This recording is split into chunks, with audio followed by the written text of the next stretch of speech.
Am I the a-hole for refusing to help my boyfriend's dying mother while planning a trip to Europe? This is a complicated one, and I'm struggling with some serious guilt, but also frustration. I, 25F, live with my boyfriend, Liam, 24M, and lately our entire lives have been hijacked by his mom, Tanya. Let me back up. About a month ago, Tanya started telling everyone she's dying of cancer. It wasn't a formal announcement, just vague comments about being sick, then suddenly saying she has cancer, but no clear diagnosis. Liam and I tried to be supportive at first. Obviously, if she were seriously ill, we wanted to help. But things quickly got weird. Every time she went to the hospital, she'd come back with no diagnosis, no treatment plan, nothing in writing. They'd just send her home. One nurse even whispered to Liam that it might be psychosomatic or that Tanya could be exaggerating or flat out faking it. Still, we gave her the benefit of the doubt. At first, she asked to stay with us just for one night because she was feeling weak. We live in a tiny one-bedroom apartment, but we agreed. That one night turned into a week of absolute chaos. She refused to let us use the AC or even a fan, claiming the air hurt her skin. But then she would blow-dry her hair every single morning for 20 minutes. She insisted the apartment stay completely dark and quiet. She hated the smell of our shampoo, our food, our incense. Everything was either a health hazard or offensive to her. She threw a fit over our Buddhist souvenirs and made us take them down, then insisted we hang a giant wooden cross over the bed. I caved and did it just to keep the peace. She constantly demanded help. I mean, constantly. I was working 2 jobs, trying to maintain a 4.0 GPA and a full-time college program, and I started slipping. My sleep was wrecked. I missed assignments. But even that wasn't the worst part. One night, at 3 a.m., Tanya barged into our bedroom, waking us up, naked by the way, because Liam and I sleep without clothes, and demanded that Liam give her a massage because her back felt tight. I was mortified.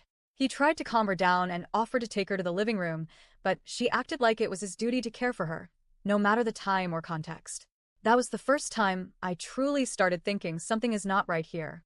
After that week, Tanya went back to her house, and we thought things might get better. They didn't. She started asking us to move in with her, permanently. Her house is an hour away from our jobs and school, and she framed it like it would be better for everyone. That way, she said, she wouldn't have to keep begging for help.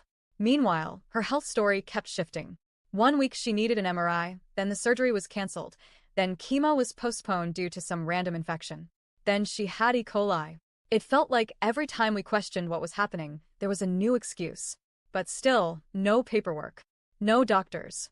Just tears, drama, and demands. Then came the jewelry incident. Her husband, David, funds her lifestyle, but travels a lot for work. She called Liam in a panic while David was gone, saying he was going to steal her jewelry while she was in the hospital. So we drove over there with the intention of helping her get to the ER afterward. Instead, we spent 16 hours at her house cleaning. I folded 420 pieces of clothing. I scrubbed floors, did dishes, vacuumed, reorganized her pantry. She sat there like a queen on a throne while I played unpaid maid. When we finally convinced her to go to the ER at 5 a.m., she insisted we just drop her off, then 3 hours later, called sobbing because she'd been rejected. Honestly, I'm not even sure she went in. It's been taking a huge toll on both Liam and me. We've been skipping meals, fighting more often, and completely losing ourselves to her chaos. Liam's boss has been furious that he switched to remote work without proper approval. My grades dropped for the first time in years. I'm exhausted. Spiritually, mentally, physically. Liam once admitted to me, in a rare moment of honesty, I'm just waiting for her to die so we can finally move to Europe. It hit me hard because he said it like it was inevitable. Like his life, our life, was on pause until this woman exited the picture. On top of everything, Liam has been forced to manage her divorce, attend legal meetings, and prep her funeral plans, all for someone who hasn't even been medically confirmed to be ill. Meanwhile, David, who's been paying her hospital bills and was totally unaware of the drama, flipped out. He sent Liam aggressive messages like, I call bullshit and don't show up at my house no more, then walked it back with a weak apology. A few days ago, Tanya called again. This time, she didn't want Liam, she wanted me. She said David was jealous of Liam and that she'd feel safer if I came instead. I told Liam absolutely not. I had made it clear that I needed that weekend to study for final exams and, honestly, the idea of being alone in that house with her made my skin crawl. Now, I'm planning a 2 to 3 week trip to Europe to see my mom. I haven't seen her in over a year, and I miss her. I need a break. I need a reset. I told Liam about it, and he said he supported it, but then called it a little selfish. He asked me, if I were dying, would you quit your job to be with me? And if it were your mom, would you help her? And those questions hurt. Because the truth is, yes, if my mom needed me, I would help. Because she would never manipulate me like this. She wouldn't lie or pull me out of school or expect me to be her full-time caretaker while questioning my boundaries and sense of reality. I love Liam. I really do. But this is beginning to poison everything between us. His mother's manipulations, his inability to draw firm boundaries, and the emotional blackmail are drowning our relationship.